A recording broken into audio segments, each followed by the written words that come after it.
तर नमस्कार मंडळी, मी सिद्धेश सावंत तुमचा सगळ्यांचा परत एकदा तुमच्या आवडीच्या यूट्यूब चॅनलमध्ये स्वागत करते, ज्याचं नाव असा कोकण भूमी. तर मंडळीनं तुमका माहितीच असा, सध्या आमच्या गावात म्हणजे पोखरण एक जीर्णोद्धार, मूर्ती प्रतिष्ठापना आणि कळशारोहण सोहळा ह्याची घाई गडबड चालू असा. तर मंडळीनं 11 एप्रिलपासून 15 एप्रिलपर्यंत आमच्या आरच्याचे सगळे कार्यक्रम असत आणि उद्यापासून ते चालू होतले. तर मी आज आम्ही जी काही पूर्वतयारी केलेली असं ती आपण या व्हिडिओच्या माध्यमातून बघतला असो. तर चला तर मग माझ्याबरोबर असा निनाद, तो बघा. हाय निनाद. तर मंडळीनो, ही असा कमान आणि हैना रस्तो असा आमच्या मंदिराकडे जाऊसाठी.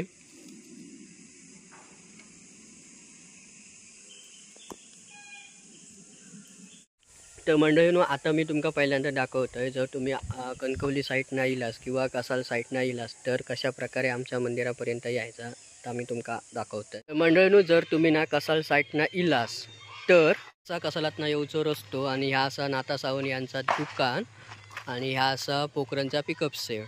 तर हैना इलास ना की सरळ ह्या साईडीक जायचं आणि पुढे उतार असा त्या उताराच्या खाली उतारलास की आपल्या देवळाकडे जाऊची कमान दिसता.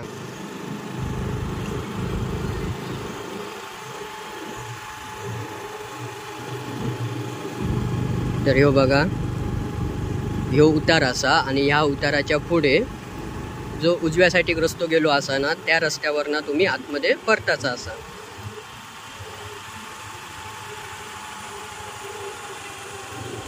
आणि ही असा कमान. जर मंडळीनं तुम्ही कणकवली साईडना येलास ना तर कणकवलीवरना येऊचो रस्तो आणि ह्यो असा सांद्रेवाडीचो स्टॉप. ह्यो एक लहानसो उतार असा आणि ह्या उतारानंतर भेटता आपल्या पूल.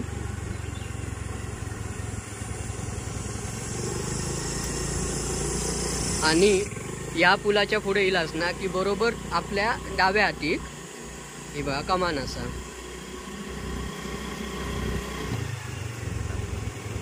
हे बघा, हैना आपण जायचं आतमध्ये. बघा, कमानीपासून तोरणा लावलेली असत. ही बघा,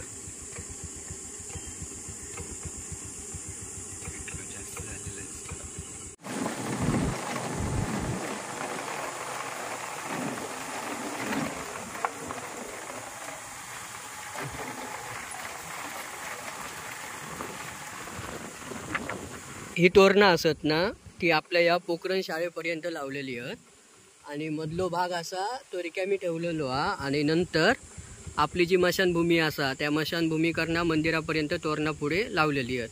बघूया, आपण जाऊया पुढे. तर हे बघा, हैना भोंगे लावलेले आहेत. पुढे आपला मंदिर हा.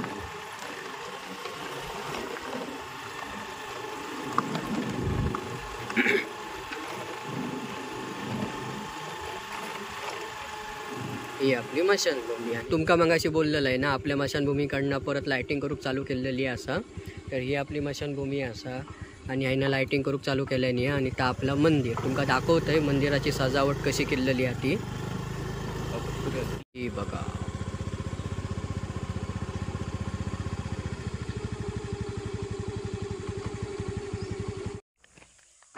ह्या आपला प्रवेशद्वार असा मंदिराचा.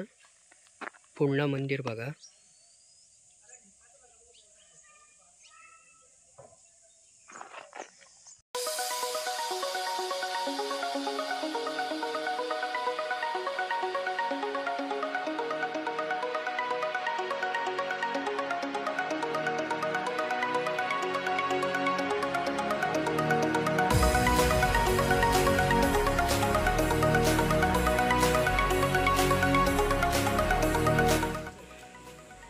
त्या मंदिराच्या डाव्या साईडीक ही रूम दिसता असा, ती तुमका आधी दाखवतोय.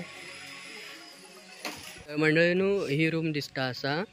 या रूममध्ये ना 5 दिवस जो नैवेद्य तयार करतले देवासाठी तोही बनवतले असत. पुरोहित वर्गाचा जेवण आणि देवाचो नैवेद्य या ठिकाणी बनवलं जातलो असा.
पोखरणवरच्या आवडीतले विद्यासागर म्हणून डॉक्टर असत, त्यांनी ना जलशुद्धीकरण यंत्र दिलेलं असा आणि त्याची हय फिटिंग चालू हा. भालेकर दादा आणि त्या फिटिंग करता असत. नमस्कार, मी यशवंत भालेकर, राहणार पोखरण. सध्या आमच्या मंदिराचा प्राणप्रतिष्ठा उद्यापासून कार्यक्रम सुरू होणार आहे आणि त्यानिमित्त आमच्या गावच्या डॉक्टर विद्या सावंत यांनी कैलासवासी विनायकरावजी सावंत आणि त्यांचे वडील आणि त्यांचे बंधू कैलासवासी सत्यविजय विनायक सावंत यांच्या स्मरणार्थ गावातील सर्व रहिवाशांसाठी किंवा इथं मंदिरात येणाऱ्या सर्व भक्तांसाठी त्यांनी पिण्याचे पाणी, शुद्ध पाणी पिता यावं आणि लोकांचं आरोग्य सुरक्षित राहावं ह्या हेतूने त्यांनी हा वॉटर प्युरिफायर प्लस याला दोन्ही आहेत, कोल्ड आणि प्लेन वॉटर मिळणार आहे. सध्या गरमीचा सीझन असल्यामुळे थंड पाण्याची सुद्धा त्यांनी सोय करून दिलेली आहे आणि लोकांच्या दृष्टिकोनातून ही एक चांगली गोष्ट आहे आणि त्यांनी लोकांची काळजी घेतलेली आहे आणि ह्या वस्तूची काळजीसुद्धा सर्व भक्तमंडळींनी सर्वांनी घ्यायची आहे आणि त्याचा चांगल्या पद्धतीने सर्वांनी वापर करायचा आहे. एवढं ह्या निमित्ताने मी सांगू इच्छितो. धन्यवाद. तुमका प्रश्न पडलो असा की ह्या यंत्र बाहेर का बसवतं, तर ना ही इमारत बनवलेली असा ह्या यंत्र ठेवसाठी, पण आतमध्ये ना त्याचा बांधकाम पूर्ण होत नाही, प्लॅस्टर वगैरे करूचा. मग त्यात पुरती सोय म्हणून ह्या बाहेर बसवता असत यंत्र. त्याच्यानंतर ह्या इमारतीच्या आतमध्ये त्या यंत्र बसवतले असत, पण त्या बांधकाम अजून अपूर्ण असल्यामुळे त्यात पुरता बाहेर बसवतात.